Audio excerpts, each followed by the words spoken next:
চলন্ত ট্রেনে অন্তঃসত্ত্বাকে শ্লীলতাহানি মারধর করা হয়েছে ওই মহিলার স্বামীকেও। এমনটাই অভিযোগ ডাউন আমদাবাদ এক্সপ্রেসের টিকিট পরীক্ষকদের বিরুদ্ধে। গুজরাতের সুরাত থেকে বর্ধমানের বাড়ি ফিরছিলেন এক বাঙালি দম্পতি।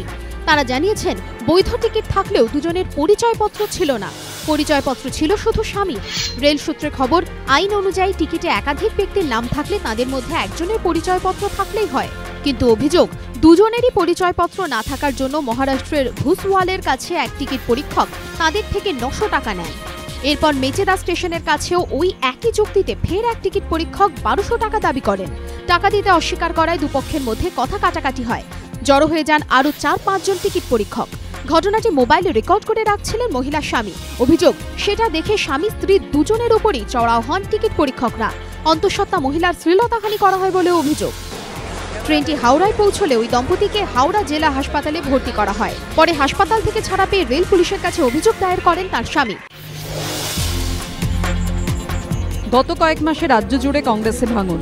দল বেঁধে কংগ্রেস ছেড়ে তৃণমূলে যোগ দেওয়ার হিড়িক পড়ে গিয়েছে অজয়দের মতো নদিয়ার একমাত্র কংগ্রেস বিধায়ক থেকে বিভিন্ন পুরসভার কাউন্সিলর। একের পর এক কংগ্রেস নেতা যোগ দিয়েছেন তৃণমূলে। এই প্রেক্ষাপটে দাঁড়িয়ে কংগ্রেসের ভাঙনের জন্য তৃণমূলকে নিশানা করলেন অধীর চৌধুরী। মুর্শিদাবাদের জেলা কংগ্রেস সভাপতির অভিযোগ, ভয় অথবা লোভ দেখিয়ে কংগ্রেস ভাঙছে তৃণমূল। কিন্তু একটা বলতে পারি যে আজ যেটাকে মনে হচ্ছে তৃণমূলের দিকে ঢল নেমেছে, আজকের এটা হয়তো কংগ্রেসের পক্ষ থেকে উল্কাপাত হচ্ছে। কিন্তু একদিন আসবে যেদিন তৃণমূলের পক্ষ থেকে নক্ষত্রপাত হবে, স্টাররা চলে আসবে। অপেক্ষা করুন, দেখতে থাকবেন আগামী দিনে। ঘুরে দাঁড়াতে কংগ্রেসের কর্মী সমর্থকদের উদ্দেশ্যে অধীরের দাওয়াই, নিজেদের ওপর বিশ্বাস রেখে আন্দোলনকে আরো জোরদার করতে হবে।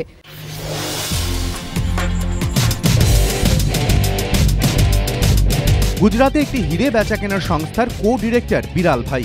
পুলিশ জানতে পেরেছে, সুরাত, মুম্বাই, দিল্লি হয়ে বিমানে করে বিভিন্ন রাজ্যে বিক্রির জন্য হিরে পাঠায় বিরাল ভাইয়ের সংস্থা। বিভিন্ন শহরে থাকা সংস্থার প্রতিনিধিরা সেই হিরে বিভিন্ন জায়গায় বিক্রি করেন। কলকাতায় সংস্থার প্রতিনিধি সন্দীপ নামে এক যুবক। তিনি ভাড়া থাকেন ভবানীপুর থানা এলাকার 5A মহেন্দ্র রোডের একটি বহুতলে। সংস্থার দাবি, গত 21শে নভেম্বর 2,20,00,000 টাকার হিরে পাঠানো হয় সন্দীপকে। সন্দীপের দাবি, বিভিন্ন জায়গায় ওই হিরে দেখানোর পর 5ই ডিসেম্বর বড় বাজারে যান তিনি। বন্ধু মনীষকে সঙ্গে নিয়ে হিরে দেখান এক ব্যবসায়ীকে, তারপর ফিরে আসেন দুজনে। সন্দীপের দাবি, নিজের ফ্ল্যাটের তোষকের তলায় রেখে দেন ওই হিরে। তারপর মনীষকে সঙ্গে নিয়ে যান রিতেশ নামে অন্য এক বন্ধুর কাছে, সেখানেই রাতে ছিলেন তারা। সন্দীপের আরও দাবি, শুক্রবার ফ্ল্যাটের মালিক ফোন করে জানান ফ্ল্যাটের দরজা খোলা, ফিরে দেখেন হিরে উধাও।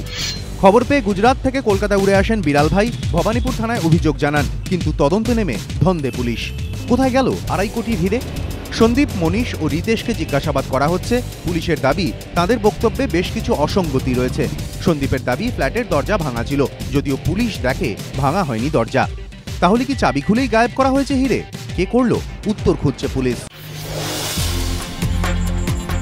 2017 যুব বিশ্বকাপ ভারতে আসার খবরে উচ্ছ্বসিত ফুটবল মহল। তবে মেহতাব হোসেনের মতো অনেকেরই আশঙ্কা ছিল সম্ভাব্য ভেন্যু হিসেবে যুব ভারতীর খেলার অযোগ্য কৃত্রিম টার্ফ নিয়ে।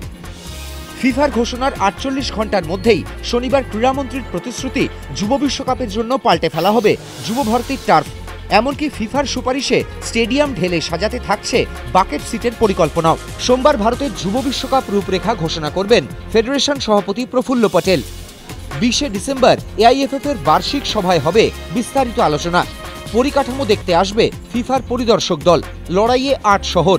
তবে কলকাতার ফুটবল ঐতিহ্য আর আবেগকে হাতিয়ার করে শহরেই সেমি এবং ফাইনাল চান ক্রীড়ামন্ত্রী ও ফেডারেশন শীর্ষকর্তা।